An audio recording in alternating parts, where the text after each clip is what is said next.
नमस्कार प्रेक्षकांनो, लग्नानंतर होईलच प्रेम मालिकेच्या आजच्या भागामध्ये आपल्याला पाहायला मिळालं. मानिनीचा तिसरा मुलगा म्हणजेच युग हा शिक्षणानिमित्त बाहेरगावी असतो, परंतु तो अचानकपणे घरी आलेला असतो.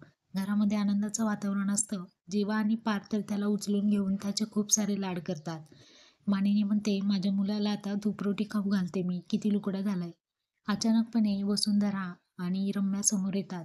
युगला त्यांना अशा अवस्थेत पाहून खूप वाईट वाटतं. तो म्हणतो, अगं आई, हे काय? त्यावरती मानिनी सांगते, त्यांनी कामच तसं केलेलं आहे. त्यांना ही मिळालेली शिक्षा आहे. जर का आपण चिखलात दगड टाकला तर चिखल आपल्या अंगावरतीच उडणार. त्यामुळे आपण चिखलापासून लांब राहिलेलंच बरं.